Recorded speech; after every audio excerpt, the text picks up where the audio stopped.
And here we go for the first segment of the lab and the final topical for the month. So this will be the first run through the entire sort of monthly tradition with the Average Canadian Type podcast. I'm pretty excited about it. Now this episode is going to be a little bit unorthodox. I'm doing it a little bit by the seat of my pants more than the others. But because it's more arts and culture and that kind of stuff, I actually think that is a little bit more to the forum. It's a little bit more expressive, as I'm not so sort of restrained to a script. But I do have some script, as obviously I promised you guys a review of The Citizen Kane, which is an excellent movie that I honestly strongly recommend everybody see. I'll dive right into the movie review in just a second. But I wanted to talk a little bit about what I'm going to be doing instead thereafter. Now, I wrote a story. I just joined a sort of creative writing group with a few people. I think it's called Writers Guild International, that we do, I think it's every second or every Sunday. And it's an interesting little sort of group where we have prompts, and the prompts sort of tell you what you were to write and then go from there and write something sort of creative. And I enjoy what my output was there, and I really wanted to include it here. So that will be included. And it also sort of inspired me to come up with the idea that I'll also include some of my poetry and different things that I've written creatively in this particular segment, which I think kind of adds a little bit more robustness to the originality of what I'm doing here, and gives me a little bit more of a creative outlet through the month as well, as the rest is a lot more sort of academic and rigorous. That way it's a little bit of a break for your ears as well, which was always the plan for the segment. That was sort of the idea, is that the first two segments were going to be very sort of serious and heavy, and I wanted to sort of have something a little bit more lighthearted that was included in sort of the package deal of the Average Canadian Type podcast, because that is something that I'm about. And I wanted this podcast to represent sort of who I am. Having said that, I will get right into my review of Citizen Kane. Honestly, again, I can't emphasize, this is an older movie coming out in the 60s, but I could honestly tell you, in terms of production quality, I mean, there's nothing that really needed to be done graphically, quote unquote, to make it pop or make it seem sort of futuristic. It's very, very, very straightforward in terms of cinematography, and so the cinematography doesn't really lend it to feeling like an old movie. Even the plot line feels very modern. It still feels very relevant to what we experience today. It's very obviously sort of a blast from the past, as there are technological differences and things of that nature, but by and large the subject matter remains 100% relevant. So with that said, I'll jump right into it. The film opens to an unfamiliar character, which is Charles Foster Kane. He will become familiar, as obviously he's the main character, but he's professed as a man greater than words can do justice, having a sudden epiphany as they reach their death.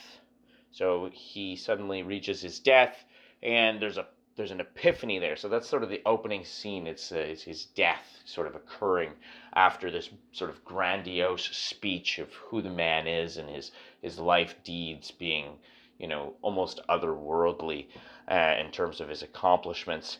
And the final words of this sort of massive star of a man were Rosebud, which clearly foreshadows something to come in the movie, but you're left to sort of think, what's going on here? There's also a snow globe that's shown in the scene as well.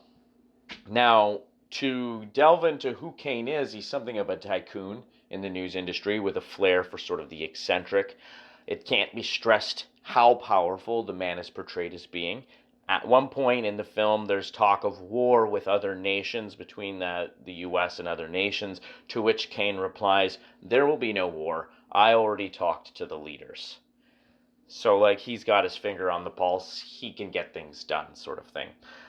Ultimately, though, one of the chief characteristics that seem to be the underbelly of his larger-than-life bravado is loneliness. After the opening, the movie sets pace as a group of journalists set out to kind of discover the meaning of Kane's last words, Rosebud. They play through Kane's life story in a series of sort of interviews with Kane's close confidants and friends and his relationship loves. In the beginning, Kane, the story that they get is about Kane as just a child under the care of his poor parents whose land has just struck oil. Now, Mrs. Kane is shown to be the sole proprietor of the land via inheritance and has decided to leave the fortune to their son, but adopt him out to a wealthy banker. Now, that goes against the father's will, but since he's not the one on the deed, he's not the deed holder, he has little that he can say. As it's shown in the scene, the father is sort of arguing the process and saying it's not right, and sort of the banker and the mother are like, well. You people seem to forget that I'm the boy's father. It's going to be done exactly the way I've told Mr. Thatcher. There ain't nothing wrong with Colorado. I don't see why we can't raise our own son just because we come into some money. If I want, I can go to court. A father has a right to. A boarder that beats his bill and leaves worthless stock behind. That property is just as much my property as anybody's, now that it's valuable. And if Fred Graves had any idea all this was going to happen, he'd have made out those certificates in both our names. However, they were made out in Mrs. Kane's name. He owed the money for the board to the both of us. The bank's decision on all matters concerning... I don't hold with signing my boy away to any bank as guardian. I want you to stop all this nonsense, The bank's Jim. decision on all matters concerning his education, his places of residence, and similar subjects is to be the final. idea of a bank being the guardian. I want you to stop all this nonsense, Jim. We will assume full management of the Colorado load, of which I repeat, Mrs. Kane, you are the sole owner. Where do I sign, Mr. Thatcher? Right here, Mrs. Kane. At the age of 25, Kane decides to buy a newspaper. And in this newspaper, he would disparage money interests, even those with whom he held ownership in, which leads to this bit. Right away. I came to see you about this campaign of yours. This Inquirer campaign against the Public Transit Company. Mr. Thatcher, do you know anything we could use against them? Still the college boy, aren't you? Oh, no, Mr. Thatcher. I was expelled from college. A lot of colleges, you remember. I remember. Charles, I think I should remind you of a fact that you seem to have forgotten. Yes, That you are yourself one of the largest individual stockholders in the Public Transit Company. The trouble is you don't realize you're talking to two people.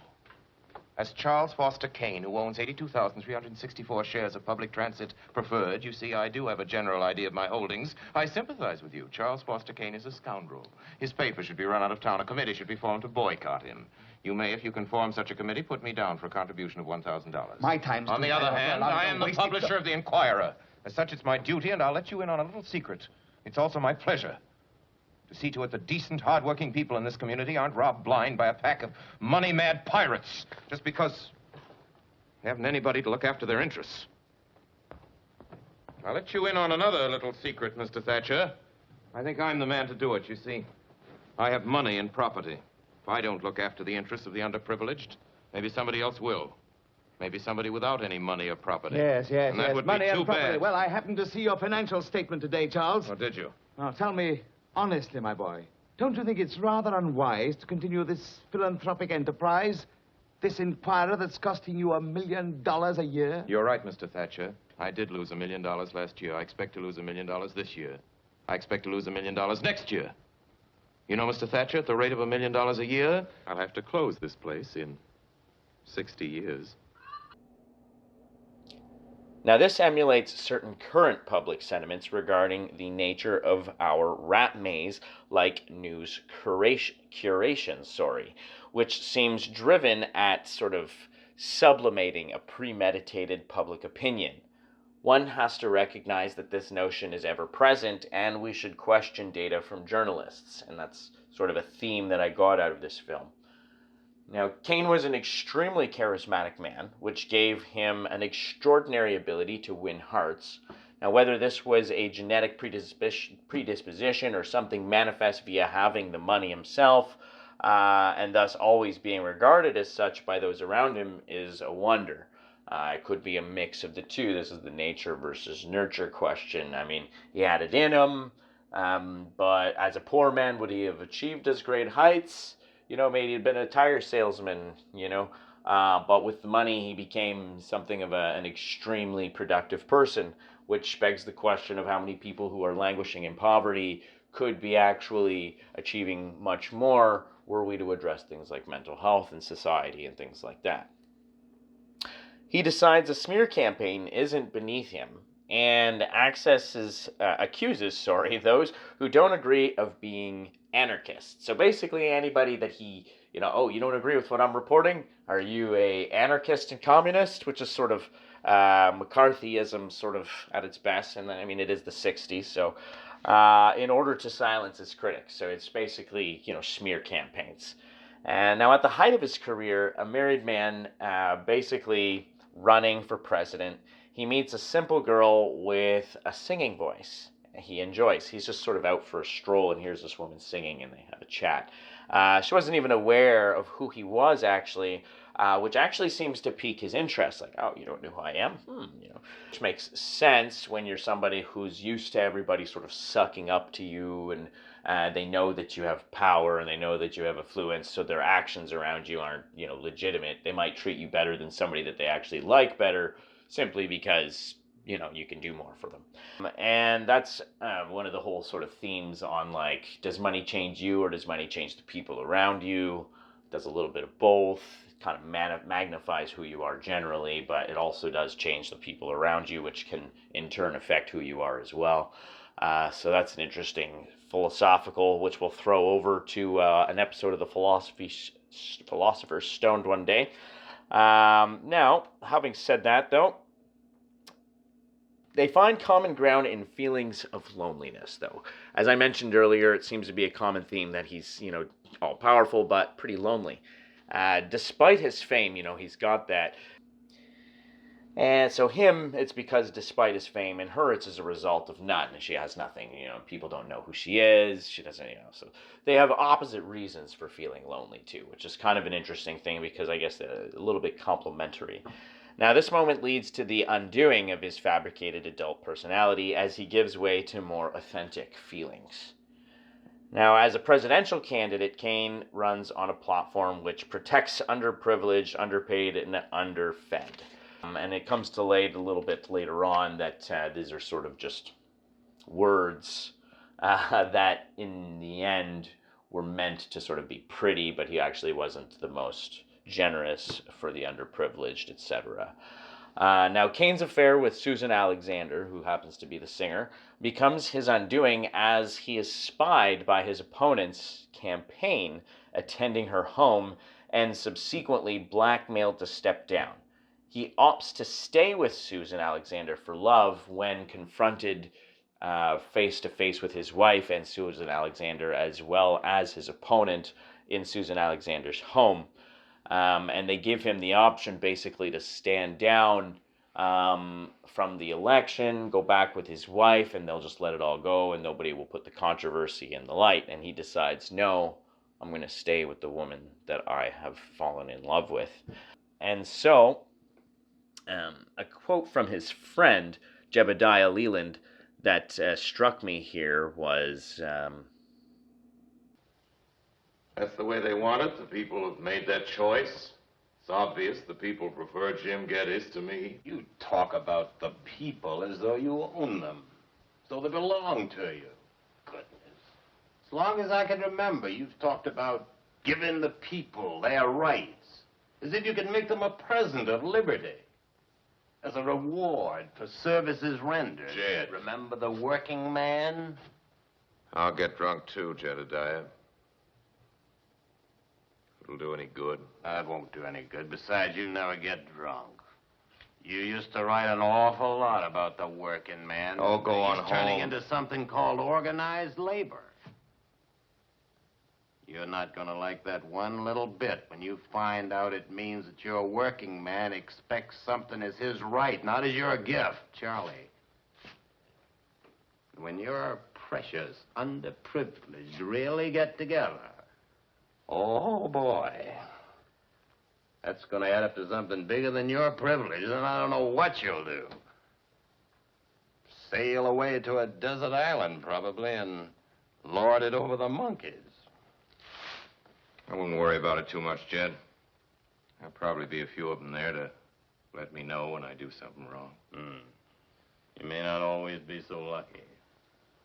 You're not very drunk. Drunk, what do you care? You don't care about anything except you. You just want to persuade people that you love them so much that they ought to love you back. Only you want love on your own terms. It's something to be played your way, according to your rules. Now, after his fall from grace in politics, he builds a massive home akin to the Hanging Gardens of Babylon in scope, called Xanadu, which ends up functioning as a massive prison of isolation for both he and his wife, while Kane struggles with megalomaniacal episodes and narcissism, which leads Susan Alexander Kane to leaving him. Gee, 11:30. Shows are just getting up. People are going to nightclubs and restaurants. Of course, we're different because we live in a palace. You always said you wanted to live in a palace. Oh, a person could go crazy in this dump. Nobody to talk to, nobody to have any fun with. Susan.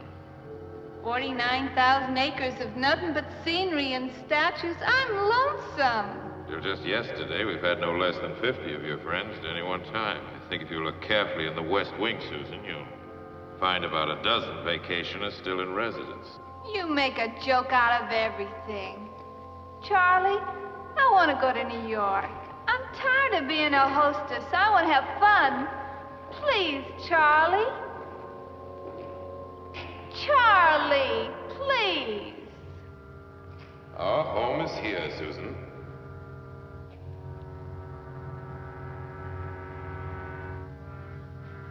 I don't care to visit New York. What are you doing? Oh, one thing I never can understand, Susan. How do you know you haven't done it before? Makes a whole lot more sense than collecting statues. You may be right. I sometimes wonder. But you get into the habit. It's not a habit. I do it because I like it. I thought we might have a picnic tomorrow, Susan. Huh? I thought we might have a picnic tomorrow. Invite everybody to spend the night at the Everglades. Fight everybody. Order everybody, you mean, and make them sleep in tents. Who wants to sleep in tents when they got a nice room of their own bath, where they know where everything is? Thought we might have a picnic tomorrow, Susan.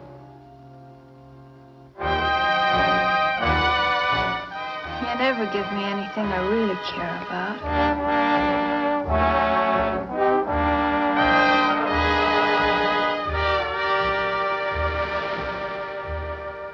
Sure, you give me things, but that don't mean anything to you.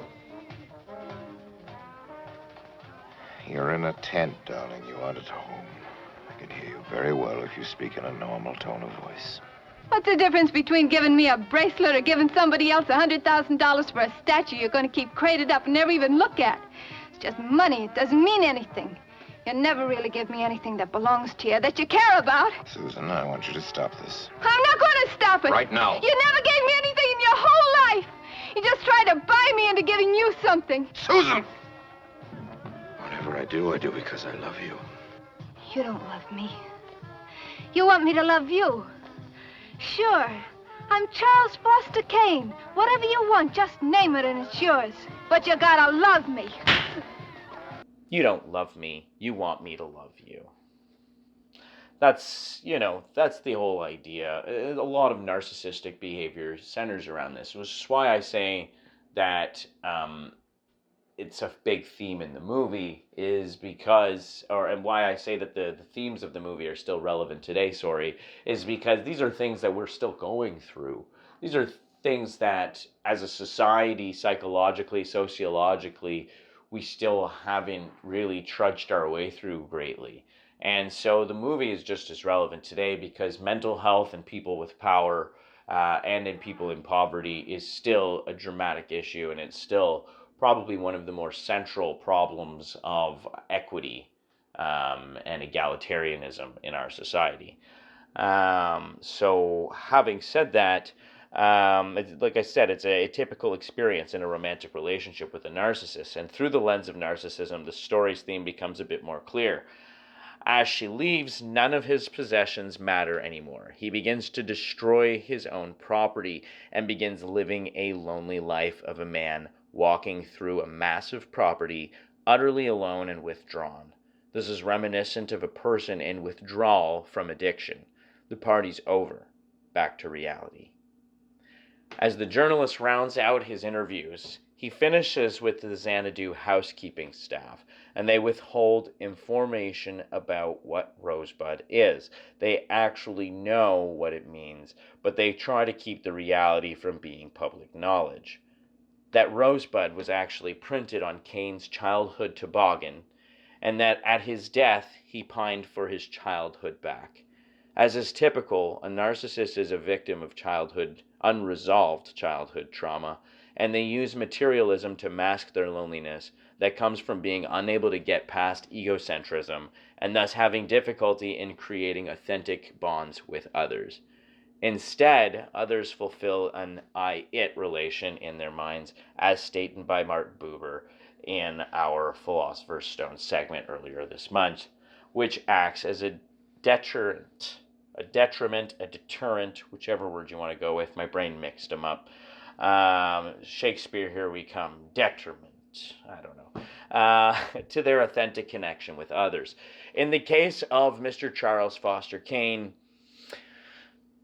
it appears he had his epiphany a little too late, but the story serves as a stark reminder that we are the creators of our own healing, and that if we don't start soon, we may never. We all know that time is limited, that a day's work has to be accomplished in the same finite 24 hours we each have. Some of us do it. Most do some of it. Some others procrastinate.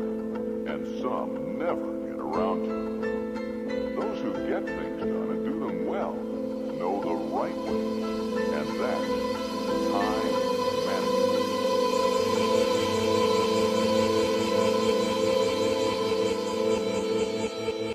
Time management.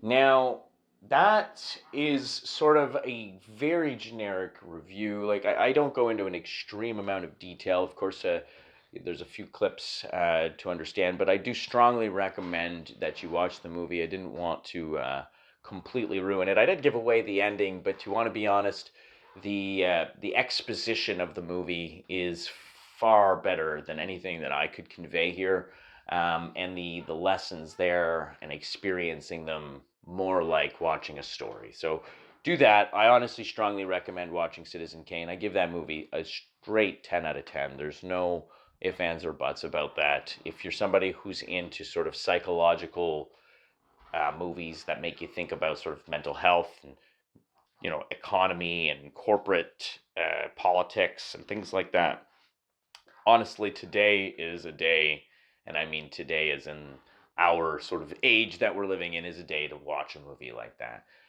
Now, next, I did mention that I was going to be reviewing a movie called The Holy Mountain, and I watched that movie probably a few times, but I never actually took any full notes on it, and found myself sort of unable to sit down and watch it for another sort of go with note-taking at the helm, mostly because I have been so busy with the other stuff in my podcasts, like The Outspoken Citizen X and Philosopher's Stone and promotion and research, etc., that I'm also doing some app design, which I'll talk about a little bit later in the podcast here, because that's going to be a part of this podcast. But because I've been so busy in that regard, I didn't have time to do it. So I'm going to talk briefly about what I remember from it and make it sort of a more casual explanation. Now, The Holy Mountain is one of the most eccentric movies I've ever seen in my entire life.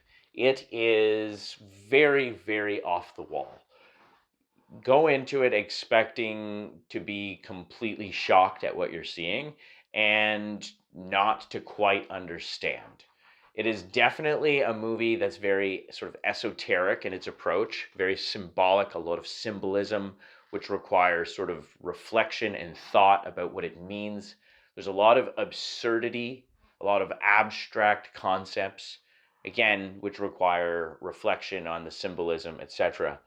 But there is a coherent plot line. I will sort of emphasize that. It's just that the coherent plot line is somewhat dispersed through a lot of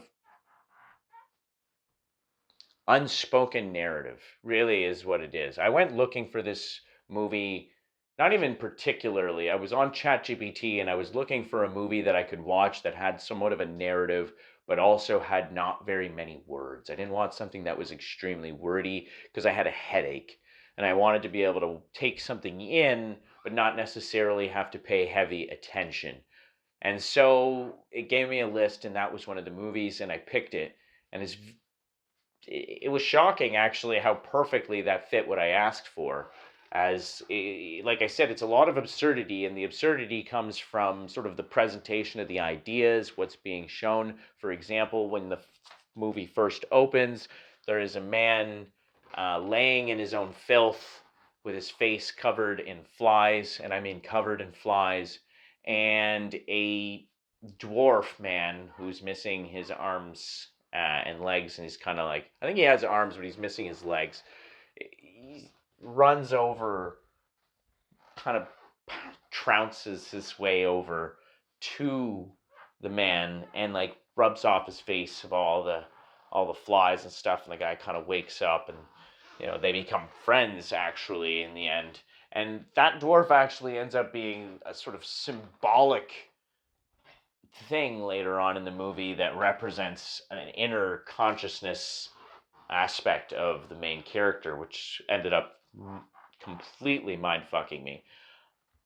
So at the end of the day, just even some of the things that you're seeing at the beginning of the movie and as it's going, like, they just have these very overarching and broad macroscopic sort of themes. And when I say macroscopic, for people who, are following sort of the broader terminology, it just means like zoomed out, like you're looking at the picture of the movie and like the theme of the movie from sort of a more like bigger picture, instead of looking at all the interrelationships. You're looking at it like almost as though it'd be the difference between a friend and I's relationship and my relationship with the audience, or the difference between a friend and I's relationship and the Prime Minister and Canadians. Look at it from a bigger picture. And so some of the themes are sort of like broader in that sort of regard. And that always becomes interesting because it is tied in with a lot of sort of mystical stuff. Jodorowski, who is the director, very, very, very much wanted and incorporates a lot of like sort of mystic elements into his movies, and very colorful, full of like tarot symbolism and astrological symbolism and various things of that nature. It's just honestly such a vivid and obscure and absurd and eccentric movie to watch.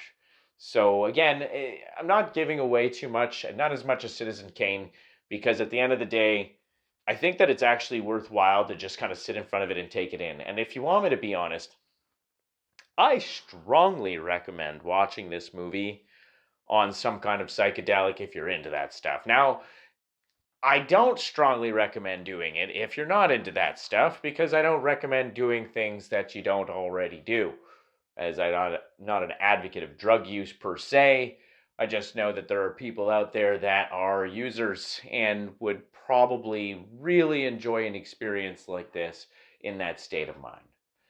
That having been said, I did want to take a second to talk about addiction and that sort of thing. We have covered a little bit about addiction this month in The Philosopher's Stone, talking about free will and individuality and the ability to defer decisions, those sorts of things.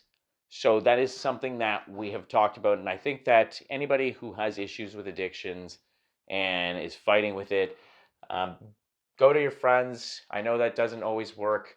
So go to your family. I know that doesn't always work. We don't all have the supports that we need. And that's the one thing. If you don't have supports in your city, if you don't have supports in your community that you feel you can reach out to, do remember that There is, of course, the suicide hotline that just went up at 211 in Canada. That just became a thing. But also, you can go to the hospital, you can reach out to mental health services, and at the end of the day, you can always reach out to online communities and different aspects. So if you're dealing with abusive relationships, there is a great community that I found called Queen Bee Spanily, something along that lines, Queen Being Spanily, and it was like a narcissism abuse recovery group. And I learned a lot there. And these are things, and I'm talking, it's funny I say addiction and now I'm talking about mental health, but at the end of the day, these are intricately connected. People's mental health issues are the reasons why they rely on their addictions and they're not looking towards the best of themselves. Just look at me as an example. I'm on the fight. I mean, I just smoke weed. That's pretty much all that I really do. I have once in a blue moon dabbles that I've done over the years and things worse. But at the end of the day, I've never had personally any particular problems with those things in terms of wanting it again or anything. It's actually not something so interesting to me. But I do have problems with two things: women and saying no to women and what they want and ask. So you might call me a simp, except I'm not quite the simp. I'm somewhat of a difficult simp if you'd call me one. But and on the other hand, marijuana. So those are my two things. And you know what, people might say, oh, marijuana, it's not so bad. But if you want me to say, at the end of the day, if you have something that you consume on a daily basis or you consume regularly to the point that you will spend money on that over things that are necessary for you to take a next step in your life, like what you know is practical and achievable and what you should be doing, you're avoiding doing because you're spending it on something else, then those are symptomatic of addiction and damaging and harmful addiction. It doesn't have to be a massive physical health impact for it to be damaging to you in your life.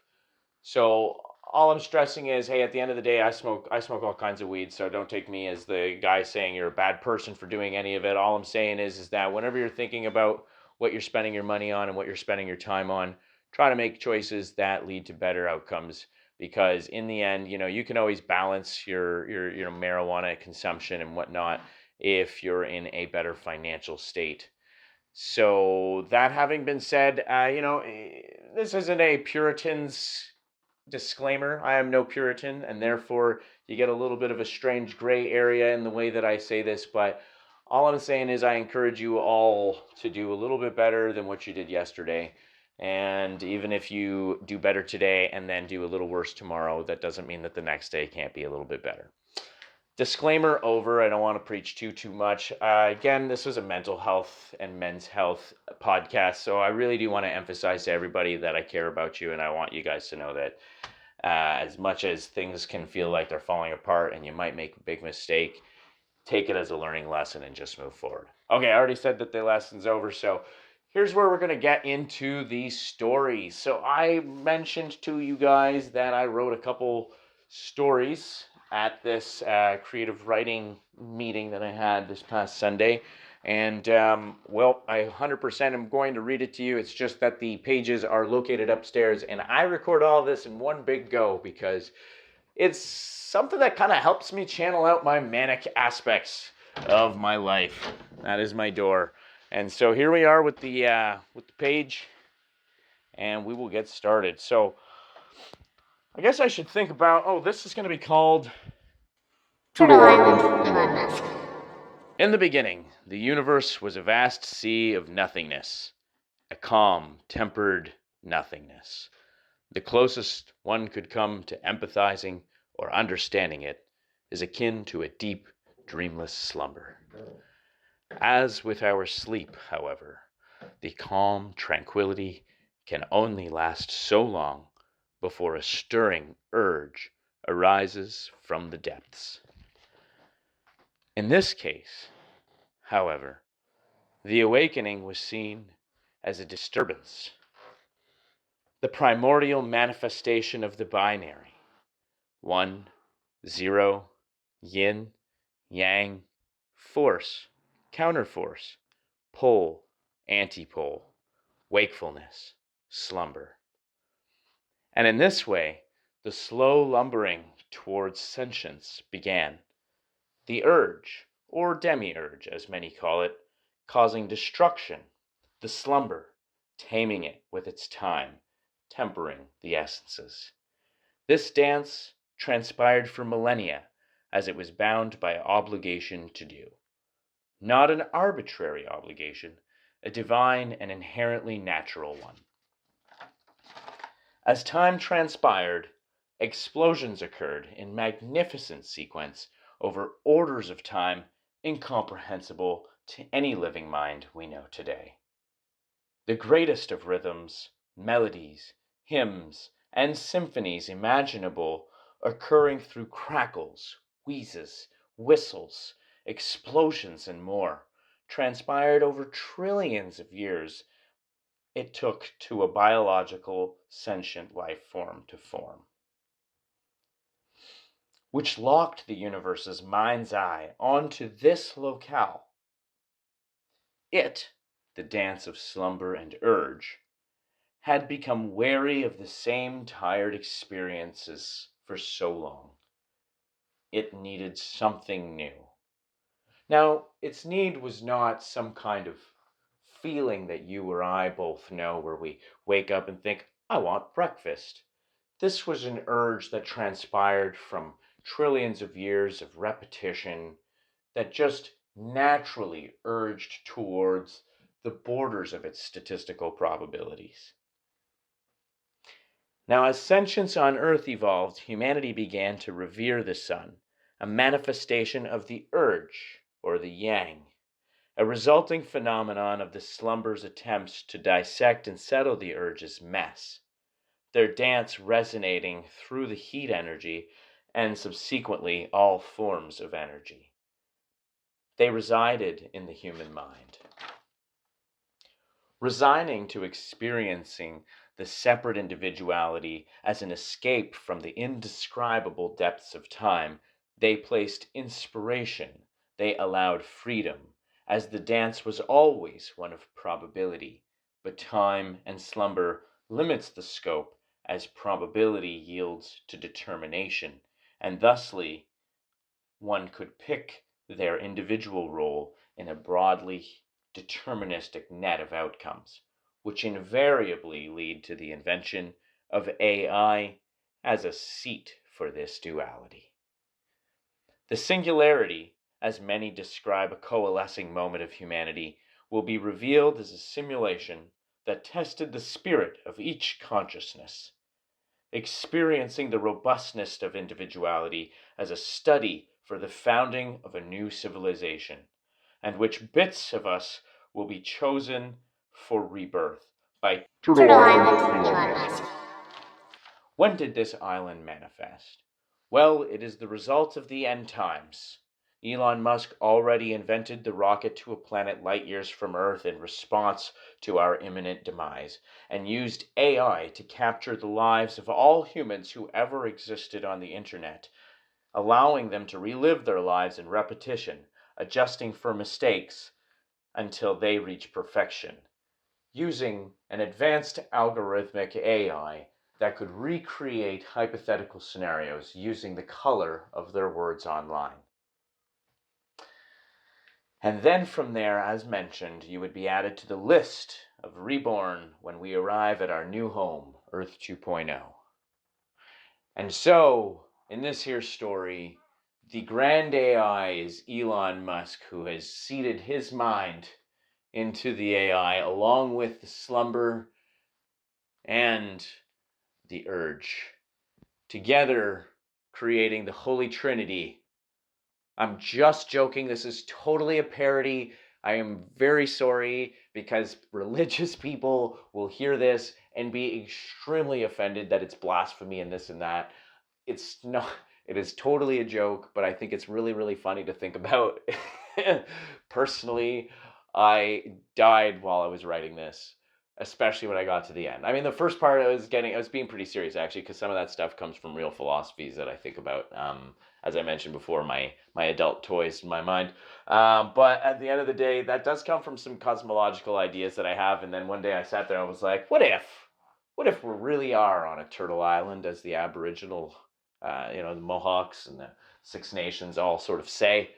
What if we are? And then I was like, what if that turtle island is called Turtle Island because it's going to a planet billions of years away, and it's going to take a really long time, and we're kind of crawling at a turtle's pace.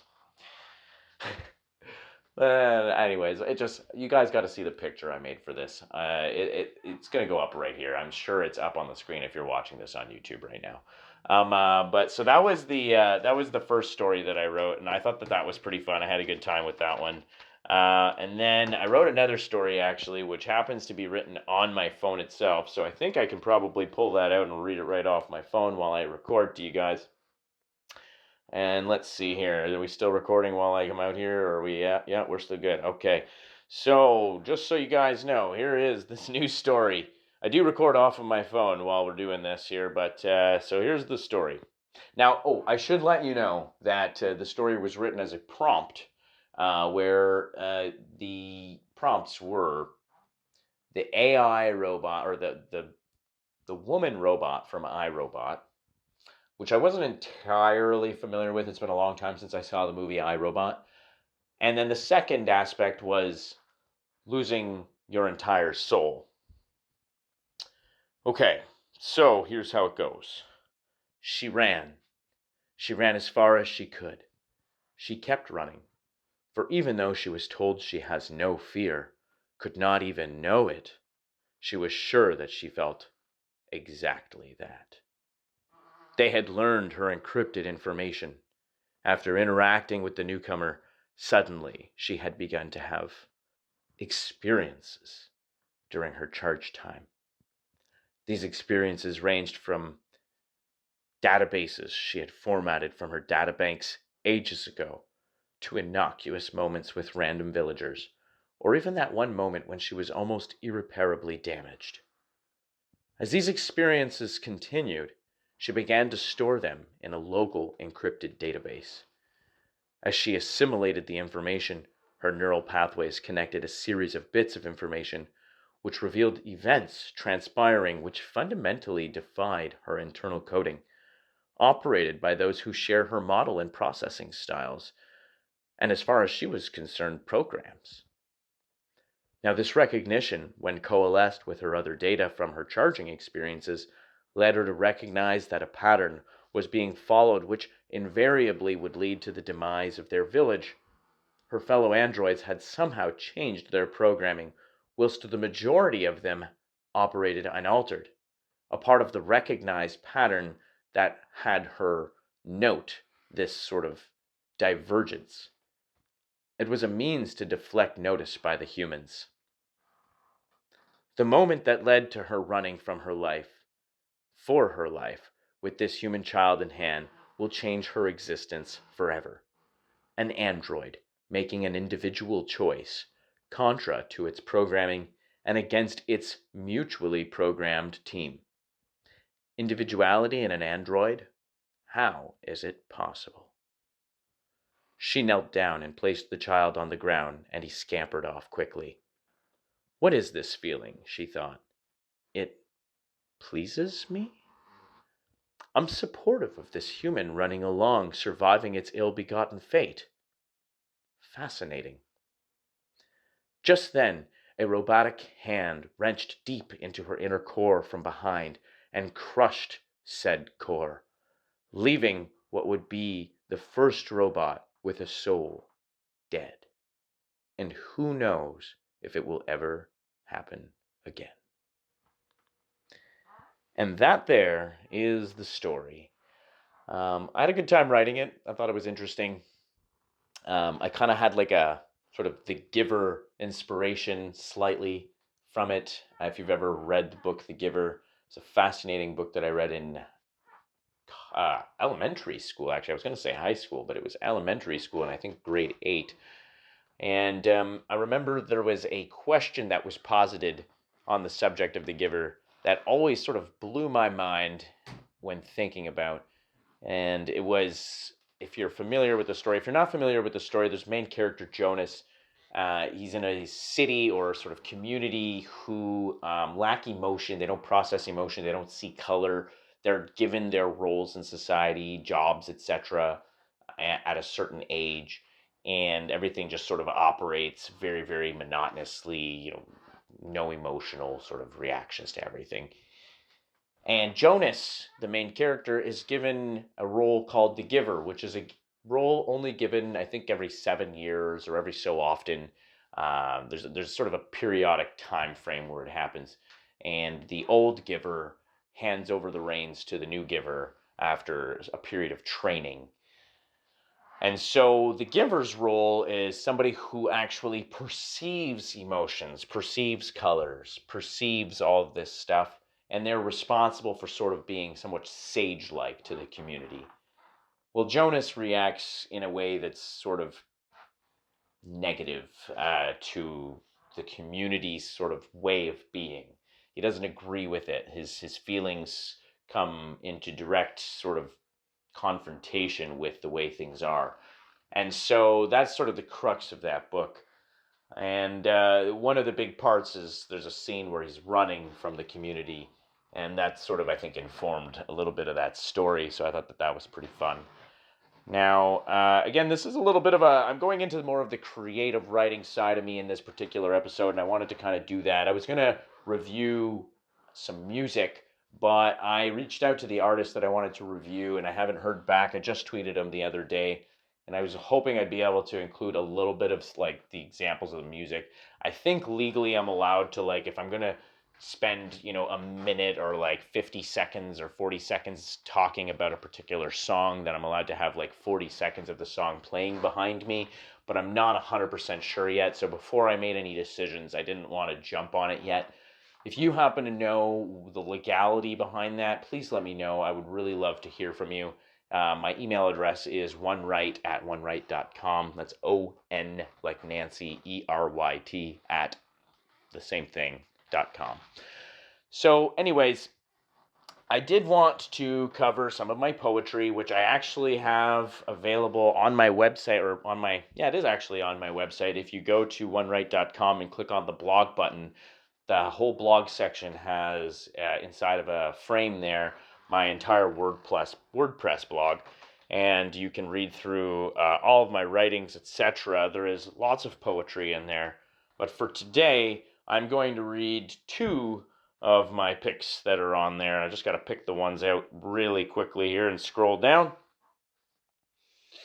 All right, so the first one is going to be called Evil of Our Peers. Now, I just want to let you know, it started off as somewhat of a freestyle and rap, so it's more abrasive in terms of word selection, but once you get to the end, you'll sort of understand where it's going. Now, sit and think about the shit you put together on a daily. Shit, you blink and the moment's gone. It's crazy. It's a golden song with a ratio that ages our race through the spatial. Overcome a glacial age and replace the rage inherent, encaged. Bear a blaze to melt the ice that held you down without a trace. Smelt it for price that melds the sound into a treasure you lost and found. Cross the pound and pick out the meanest beast inside your deep. Recess time, incessant thoughts inside my mind, impressed upon the ticks and talks of the clocks that count my rhyme, which I'm pressed between, and I caress my queen, but not until I'm a king. A rock in a hard place, mashing the life I live, clashing with the goals I know I hid, and the goals I know I convey, hoping that I live to see another day. For this I pray. I will live, Zen in mind. I bend for this, not in the past. I reach back to lend my kids the wisdom to confront their kin. Overcome trauma, overdone on the crisis of our sin. Make amends and address the wins. Acknowledge the history and let go of the misery. I iterate the itinerary in literary fashion, mashing passion with facts on tracks laid down on wax, for you to protract a better mind frame and attack the problems of our age. So hear the battle cry and rattle my motto high above your mind, through your vocal range into the sky, let it be heard. From the worms to the birds, we will win and victory will be worth every ounce of blood, every ounce of sweat, and every ounce of tears we exerted to surpass the evil of our peers. And like I said, it sort of starts off a little bit like, and I really love this piece so much. Even when every time that I finish it, those last bunch of lines, like, I get shivers down my spine a little bit. I'm not gonna lie, guys. Like, personally, I give myself that, and so like, I just hope that I gave a little bit of that to somebody else who was listening. That's why I wanted to do this, because I thought to myself, you know what, man? If when I read this, I feel this way, and I've even talked to other people about and read them, and people feel the same ways. They're always saying, like, man, this is awesome stuff. So you know what? I just figured I got a podcast now. I got a platform. You might as well put some of this stuff out. So the next one I wanted to put up was, you know what? I might as well just do Deprogram. A full city, the hustle and bustle, the everyday to and fro. Tasks complete and still incomplete, determining where we go. Minds navigating mazes in time, and we dine in palaces without age on the dime. The version we don't know lasts in our sleep, and still just a dream. Landlocked to where we're thrown, where we stop no one knows. Rise above to find one better. The life we lead is what we remember in our dreams, as we wake up and sew the seams together. Deprogramming. And that's the poem. That's two poems that I gave you guys today. I'm just letting you guys have a little piece of me there. That's kind of on the deeper side of things for what it comes to me. I also have quite a bit of ideas and what's to come in terms of literature. I have a book in my mind that I've been wanting to write for a very long time, and it's a trilogy, actually, not just a book. But guys, it's very, very, very, very intense. I'm intimidated by the project. Very intimidated by the project because it's ambitious. It's very ambitious. And like, I got the plot. I've been thinking about the plot for forever. It's the character development. It's the research on the areas and the regions and the geography and the culture and the science and technology. And I mean, I'm pretty good on the science and technology research, but then you really want to get down to knowing some, like, the good, like, technological terminology in terms of, like, machinery or devices or processes, things of that nature that could add to the richness and depthness of the material. So I've been really delaying because one side of me really says, like, yeah, I'm ready to write it. But then the other side of me says, like, yo, this is a life project. And this is something that you need to do right when you do it. And that's why you really need to make sure that you've had the right life experiences before you do it. And again, I think that that's also kind of a big part of why I went through a lot of what I've gone through over the last little while. People probably who know me anyways, I've been through a lot. I know I've said a little bit of some of the stuff I've been through on the podcast, but that's just the tip of the iceberg. But a lot of that has informed sort of my views of human relationships and, conflicts in human relationships and how they're resolved, things like that. So that's going to, lend a big time to what I can possibly write, which I wanted to write this years ago. I wouldn't have had this richness and development in my perspectives in order to do that. So therefore, I'm kind of really enthused with the fact that I have waited, because again, I have such extra sort of content richness to add to it now that I've developed and gotten a little older. So I tend not to regret my time biding. Sometimes I feel like things happen for a reason in that way. For example, people who really love a particular artist or song or movie, I tend not to listen when large amounts of people suggest that I do something. It's odd because I'll eventually come around to it at a particular point in time, and then it just so happens that it's like the 100% most relevant thing I could be watching right there and then at that point in time. So, things happen somewhat serendipitously in life, and you kind of got to take it like that. Now, I wanted to talk a little bit about my sort of software development, because that's something that I've been working on. One of the big projects, one that I've got already live that you guys can already sort of take advantage of, but I'm actually developing it broader than it already is. You can go to 338.onewrite.com, and when you get there, there's going to be a PDF. Now, if you're on a cell phone, it might automatically download the PDF to your phone, which is fine. You can scroll through it there. But on a browser, on a computer, you should be able to just scroll through it on the web page. In this list, basically what it is it's an entire color-coded list of every MP across the country in Canada. And if they have Twitter, their Twitter handle. Now, there's about 5 to 10 of them who don't have Twitter handles yet. And so they're not included on there. So that's something to consider. But for the most part, you can follow pretty much all of them. Now, I'm going to be developing a tool that will make it so you can follow all of them automatically based on party. You'll just basically select which parties you want to follow and then click a button. It'll log you in, and then you can follow. It'll basically just follow everything for you that you wanted to. And from there, you're good to go. I have other things that I'm going to be doing with that, but I don't want to go too much into depth with it right now. But, that's something to keep an eye out. I'm definitely doing it. The other thing I wanted to emphasize here, I'm not sure if I emphasized it enough, is that I have Beaver's Corner at oneright.com as an email address for you guys to send any type of rant or ideas or things that you want to say in public or that you wouldn't typically get to express to friends or family and get feedback from.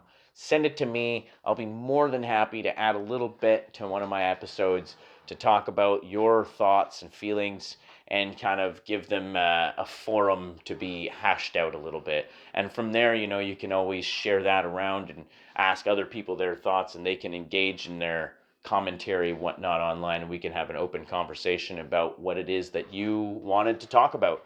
So please do that. I'm honestly excited to kind of get into that. I also am interested in knowing what everybody thought about the streeters from Outspoken Citizen X.